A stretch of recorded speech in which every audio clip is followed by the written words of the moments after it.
ইউকালু লাহুর রায়্যান, রোজাদারদের জন্য স্পেশাল জান্নাতের যে গেট নির্ধারিত সেটাকে রায়্যান বলা হয়। ইয়াদখুলু মিনহু সাইমুনা ইয়াওমাল কিয়ামা, কিয়ামতের দিন ওই গেট দিয়া শুধুমাত্র রোজাদাররা প্রবেশ করবে। আল্লাহ রাসূল বলেন, লা ইয়াদখুলু মিনহু আহাদুন গায়রুহুম, রোজাদাররা ছাড়া অন্য কাউকে ওই গেট দিয়া ঢোকার অনুমতি দেওয়া হবে না। কেউ যদি অন্য কোনো আমলের কারণে আল্লাহর কাছে কবুল হয়ে গেছে, আল্লাহ পাক গুনাহ মাফ করে জান্নাতের ফায়সালাও করছেন, কিন্তু এই লোক রোজা ঠিকমতো রাখতো না, তাহলে ওই স্পেশাল গেট দিয়ে আর যাওয়ার কি নাই, সুযোগ নাই। ফেরেশতারা ঘোষণা করতে থাকবে, তারা বলবে ইউকালু আইনাস সাইমুন, রোজাদাররা কারা আসো আসো আসো, তাড়াতাড়ি এই গেট খালি আছে, এদিক দিয়ে আসো। অন্য গেটে তো বহুত বড় কি সিরিয়াল লাইন। ফেরেশতারা ডাকতে থাকবে যে আইনাস সাইমুন, রোজাদাররা কোথায়, আসো। ফায়াকুমুনা, তখন রোজাদাররা খুশি এবং আনন্দের সাথে তারা দাঁড়াইয়া বিশেষ শ্রেষ্ঠত্ব লাভ কইরা তারা ওই রায়্যান নামক গেট দিয়া জান্নাতে ঢুকা যাবে।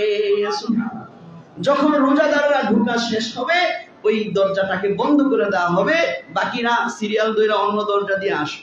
সুবহানাল্লাহ, তিনি এত দামি রোজা। কোন কোন হাদিসে আসছে যে রমজানের ফরজ রোজা যদি নাকি কেউ রমজান মাস শেষ হওয়ার পরে সারা বছর রোজা রাখে, তার সারা বছরের রোজাও রমজানের ফরজ রোজার বরাবর হবে না। সারা বছর রোজা রাখলে, রমজানের ফরজ রোজা রাখলে, তার সারা বছরের রোজাও রমজানের ফরজ রোজার কি হবে না, বরাবর হবে না। মহব্বত করে, অত্যন্ত ভালোবেসে পবিত্র মাহে রমজানের প্রথম জুমায় আগে আগে মসজিদে আসার বসার, দ্বীনের কিছু গুরুত্বপূর্ণ কথা শোনার জন্য তৌফিক দান করেছেন। এজন্য দিল থেকে শুকরিয়াতান বলি আলহামদুলিল্লাহ। এই মাহে রমজান আল্লাহ পাকের পক্ষ থেকে আমাদের জন্য আখিরাতের জীবনে সফলতা অর্জন করার জন্য, দুনিয়ার জীবনের এই ক্ষণস্থায়ী সময়কে কাজে লাগিয়ে আখিরাতের চিরস্থায়ী জীবনে লাভবান হওয়ার জন্য এক বিশাল নিয়ামত হিসেবে আল্লাহ পাক আমাদেরকে মাহে রমজান দান করেছেন। এইটার উপলব্ধি যে যত বেশি করতে পারবো, সে তত বেশি এই রমজান দ্বারা লাভবান হইতে পারবো। আমার আপনার অনেকের জীবনে কত রমজান এসেছে, চলে গিয়েছে, এই রমজানও এসেছে, এটাও চলে যাবে। আশেপাশে ডানে বামে তাকাইলে এরকম বহু মানুষের চেহারা মনে হবে যারা বিগত রমজানগুলোতে আপনার আমার পাশে ছিল বা একই এলাকায় বসবাস করেছি, এই রমজানে তারা নেই। এরকম বহু মানুষ থাকাটা স্বাভাবিক, এখানে এই মজলিসেও থাকাটা স্বাভাবিক যে আগামী রমজানে হয়তো তার নসিবে আল্লাহ পাক রাখবেন না। এজন্য প্রতিটা মুমিন সে মনে করবে যে আমার এই রমজান, যেই রমজানে আল্লাহ আমাকে এখন হায়াতে বাঁচিয়ে রেখেছেন, এই রমজানটা আমার জীবনের শেষ রমজান হইতে পারে। প্রত্যেকে নিজের ব্যাপারে এটা মনে করে যদি রমজানকে সে কাজে লাগায়, ইবাদত করে, তাহলে রমজান তার জন্য সার্থক হবে। জোরে বলেন ঠিক কিনা? প্রত্যেকেই চিন্তা করতে হবে যে এই রমজান যদি আমার শেষ রমজান হয়, আর আমি যদি এই রমজানকে হেলায় খেলায় অবহেলায় রমজানের এই সোনালী সময়গুলোকে নষ্ট করে দেই, আখিরাতের লাইনে কোনো লাভ ছাড়াই এমনিই অতিবাহিত করে দেই, তাইলে আমার চেয়ে ক্ষতিগ্রস্ত আর কেউ হবে না। আর কান্না করলেও হয়তো আমি আরেকটা রমজান পাবো না। এই জন্য প্রত্যেকে মনে করতে হবে যে এই রমজান আমার জীবনের কি রমজান, শেষ রমজান হইতে পারে।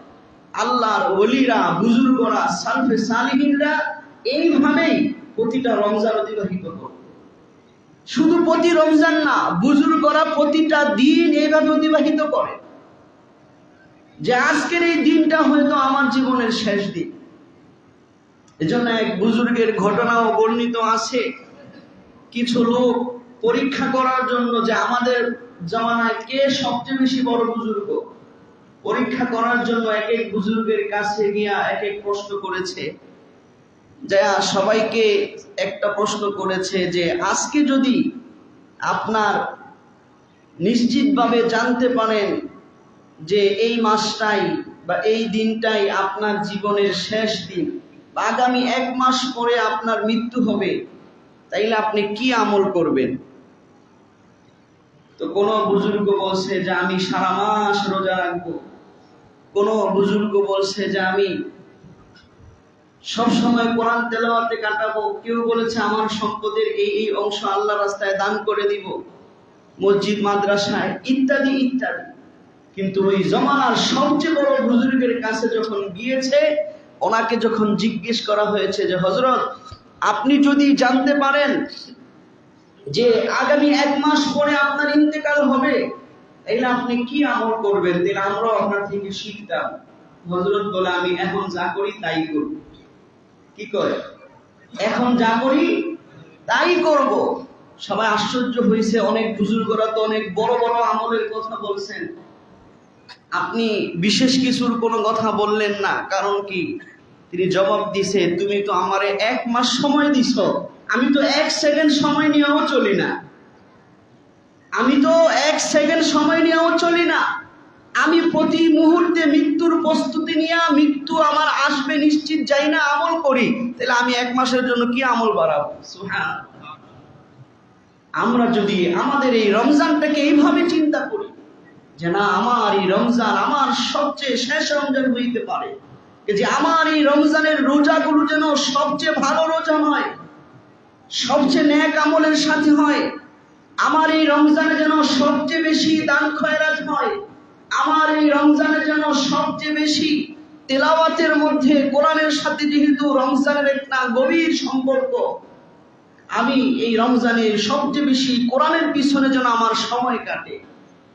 বুজুর্গরা যারা বড় বড় আলেম ছিলেন, রমজান আসলে ওনারা অন্য সময় হাদিস পড়তেন, ফিকহ বিভিন্ন ইলমি বিষয় মোতালা করতেন। অনেক বুজুর্গদেরকে আমরাও দেখেছি এবং অনেকের ব্যাপারে শুনেছি, ওনারা রমজান আসলে শুধু কোরআন কেন্দ্রিক ইলমি চর্চায়, জ্ঞান চর্চায় ব্যস্ত থাকতেন। রমজান আসলে অন্য কোনো লেখালেখিও বন্ধ, লেখলে তাফসীর লিখতেন। সুবহানাল্লাহ। সারা বছর বিভিন্ন বিষয় লেখেন, রমজানে শুধু তাফসীর লিখতেন, জানা রমজান কোরআনের মাস। আর আজকে আমরা কোরআন থেকে উদাসী। যাই হোক, এই রমজানের সবচেয়ে গুরুত্বপূর্ণ আমল হচ্ছে রমজানের ফরজ রোজা। এই রমজানের সবচেয়ে গুরুত্বপূর্ণ আমল কি? রমজানের ফরজ রোজা। আমাদের বহু মানুষরা এই রমজানের ফরজ রোজা আসলেও রোজা রাখে না। আছে না নাই? মনে রাখবেন, একজন ব্যক্তি মুসলিম হিসেবে টিকে থাকার জন্য তার জন্য রোজা অবশ্যই রাখতে হবে। যেহেতু প্রসিদ্ধ হাদিস আপনারা সবাই জানেন, ইসলামের ভিত্তি 5টি জিনিসের উপরে। 1 নম্বর হচ্ছে ঈমান, আল্লাহর উপরে বিশ্বাস, মুহাম্মদুর রাসূলুল্লাহ রাসূল হওয়ার উপরে বিশ্বাস। 2 নম্বর নামাজ কায়েম করা, ওয়াল যাকাত, যাকাত আদায় করা, ওয়াল হাজ্জি ওয়া সাওমি রমাদান, আর সামর্থ্য থাকলে হজ আদায় করা, আর প্রতি বছর রমজানের রোজা রাখা প্রতিটা মুসলিম বালেগ পুরুষ এবং নারীর উপরে ফরজ। প্রতিটা মুসলিম প্রাপ্তবয়স্ক পুরুষ এবং নারীর উপরে রোজা রাখা ফরজ। এমনকি মহিলারা বিশেষ মুহূর্তে, প্রতি মাসে তাদের যে বিশেষ একটা সময় যায়, ওই সময়ে নামাজ মাফ, নামাজের কাজাও লাগে না। কিন্তু রোজা মাফ ঠিক আছে, কিন্তু এটা মাফ মানে মাফ না, এটা মাফ মানে এখন করতে পারবা না। মহিলারা এই রমজানের রোজা সময় শেষ হলে কাজা করতে হয়, নামাজ কাজা করা লাগে না। কিন্তু রমজানের রোজা বিশেষ সময়ের কারণে যেহেতু রাখতে পারে না, রাখা নিষেধ, কিন্তু একেবারে মাফ নাই। যখন রমজান শেষ হবে, ওই বিশেষ সময়ের কারণে যেই রোজাগুলো ছুটছে, ওই রোজাগুলো আবার কাজা রাখতে হবে। সুবহানাল্লাহ। এখান থেকে রোজার গুরুত্ব বুঝে আসে কি আসে না? নামাজের গুরুত্ব তো অসীম। কিন্তু নামাজ যেহেতু দৈনিক পড়া হয়, দৈনিক 5 ওয়াক্ত, এটা প্রত্যেক মাসে জমতে জমতে মহিলাদের জন্য ঘরের সংসারের বাচ্চা পালন ইত্যাদির কাজ করতে গিয়া তাদের পুরাটা কাজা করা কষ্ট হয়ে যাবে। এজন্য বিশেষ সময়ের ছুটা বা না পড়া নামাজ কাজা লাগে না, পড়াও নিষেধ। কিন্তু রমজান যেহেতু মাত্র বছরে একবার, এক মাসে আসে, তো মহিলারা বিশেষ সময়ে সর্বোচ্চ 10 দিন, তো বছরে 10টা রোজা কাজা করা সহজ।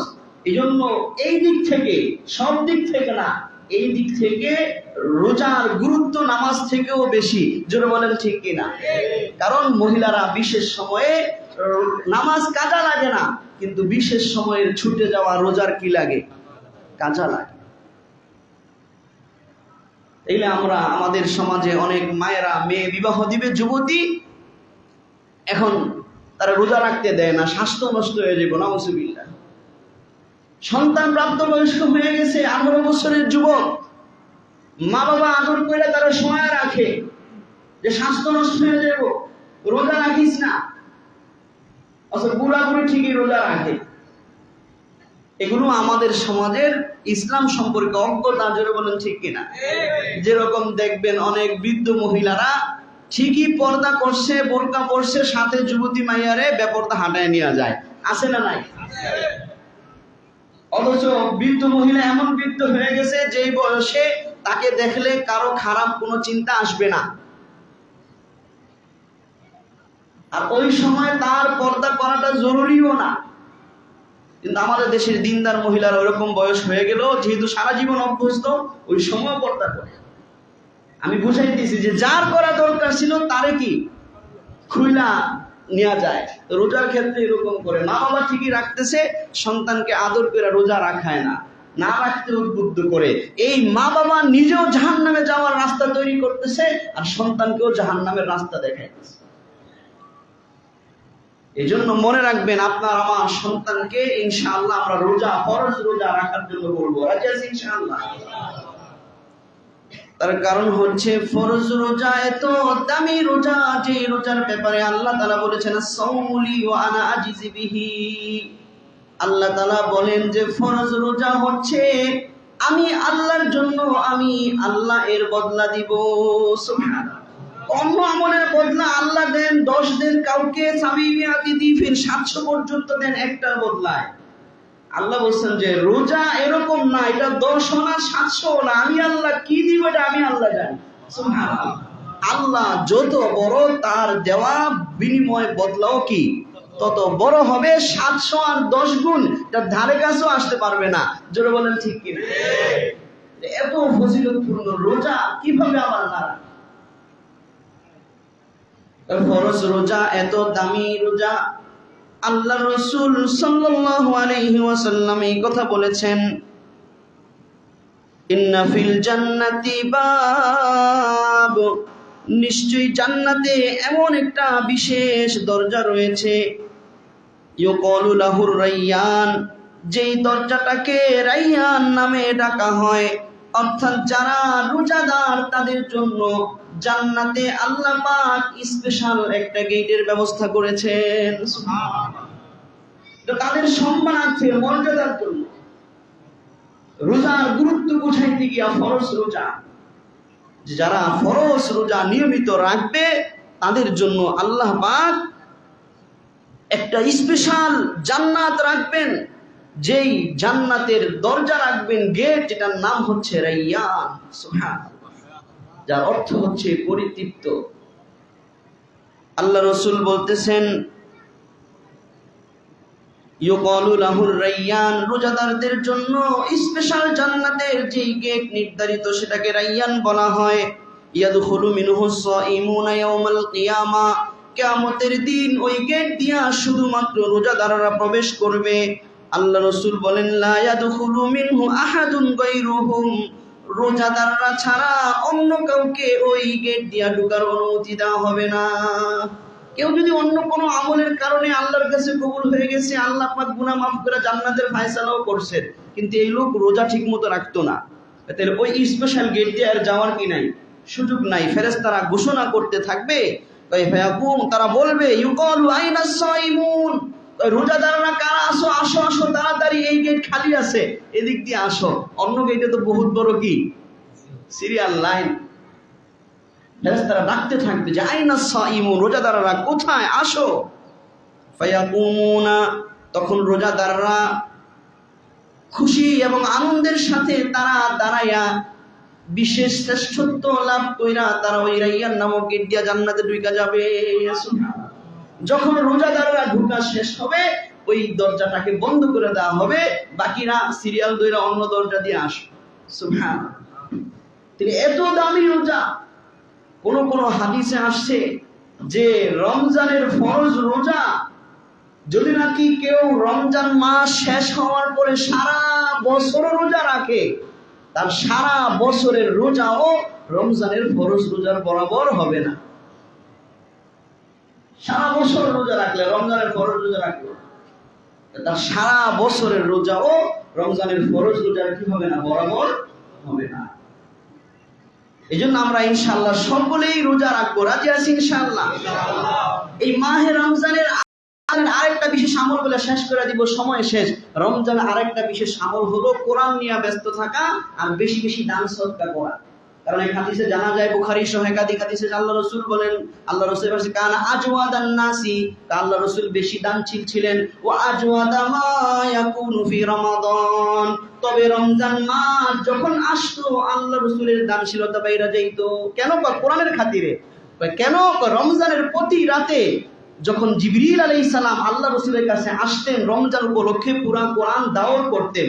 অর্থাৎ আল্লাহ রাসূল শুনাইতেন, জিবরিল শুনতো, বলতো ঠিক আছে, যেরকম নাজিল হয়েছে ওরকম আপনি মনে রাখছেন। সুবহানাল্লাহ। প্রত্যেক রমজানে প্রত্যেক রাতে ভাবে কোরআন দাওয়াত করতেন। আমাদের দেশে হাফিজরাও দাওয়াত করে, তারাবিতে যে পড়ায় আপনারা তো সহজ মনে করেন না। এর আগে 2-3 বার আরেকজনকে শোনায়, নামাজে তেলাওয়াত করে, নফল নামাজে, এরপরে এই জায়গায় দাঁড়ায়। তারপর মাঝে মধ্যে প্যাচ খেয়ে গেলে হাফেজটা ভালো না, সমালোচনা আকার মুখ থেকে বন্ধ হয়। অথচ জানা জিনিসও প্যাচ লেগে যায়। অনেক সময় সূরা ফাতিহার মধ্যে প্যাচ লেগে যায়, আয়াতুল কুরসি সবসময় পড়ে এটার মধ্যে প্যাচ লেগে যায়, সূরা হাসর সবসময় দৈনিক পড়ে এটার মধ্যে প্যাচ লেগে যায়, সূরা ইয়াসিন যেটা নিয়মিত সকালে পড়ে ওইটার মধ্যে মানুষের সামনে দাঁড়ালে প্যাচ লেগে যায়। এটা কোনো দোষ না, এটা সমালোচনার বিষয় বানায় ফেলছে আমাদের সমাজ। আল্লাহ তাআলা বুঝার তৌফিক দান করেন। তাহলে করবো তো ইনশাআল্লাহ। রমজানে দান সদকা বাড়ায় দিব। আপনারা জানেন রমজানে আপনারা যাকাত দেন। আপনাদের যে মাদ্রাসা, কওমি মাদ্রাসা, জামিয়া ইসলামিয়া হযরত বেলাল হাফসি মাদ্রাসা, এই মাদ্রাসায় একটা যাকাত ফান্ড আছে। সেই ফান্ড থেকে গরিব অসহায় ছাত্রদের খাবারের এবং লেখাপড়ার খরচ বহন করা হয়। মাদ্রাসা থেকে যেটা ধার্য করা, যেটা তাদের পিছনে খরচ হচ্ছে, এটা দেওয়ার তার সামর্থ্য নাই। ধার্য করা 3500, দেয় 1000, হুজুরের চেয়ে দিতে পারতাম না। তাহলে মাদ্রাসা বাকিটা বহন করবো কোন জায়গা থেকে? লিল্লাহ ফান্ড, যেহেতু পুরোটাই খরচ হয় তাদের পিছনে। ওই লিল্লাহ ফান্ড থেকে গত বছর আপনাদেরকে শোনাইছিলাম যে প্রায় 5,84,000 টাকা আমরা এই লিল্লাহ ফান্ড থেকে গরিব বাচ্চাদেরকে দিয়েছি। এই বছর প্রতি মাসে প্রায় 70,000, তাহলে 12 মাসে কত হয়? 8,40,000 এই বছর লিল্লাহ ফান্ড থেকে গিয়েছে। আচ্ছা বলেন, এই ফান্ডটা পুরা করবে কারা? আপনারা। এই এলাকার মানুষের হক বেশি কি বেশি না? এই মাদ্রাসাটা আপনার জন্য রহমত স্বরূপ। আমি আশাবাদী যে এই এসো এলাকার মানুষ যদি তাদের জাকাতের একটা অংশ এই মাদ্রাসা লিল্লাহ ফান্ডে দেয়, এই 8 আর গত বছরের কিছু বাকি আছে, এখনো ফান্ড নাই 3-3.5 লাখ টাকার মতো। এই 10-12 লাখ টাকা আপনারা এসো এলাকার মানুষ দিল, ইনশাল্লাহ পুরো হয়ে যাবে। জোরে বলেন ঠিক কিনা? আমি আশাবাদী। চিঠিও পাঠাবো, বাকি আপনারা চিঠি পাঠানোর অপেক্ষা থাকবেন না, নিজ উদ্যোগে দিলে সওয়াব বেশি। জোরে বলেন ঠিক কিনা?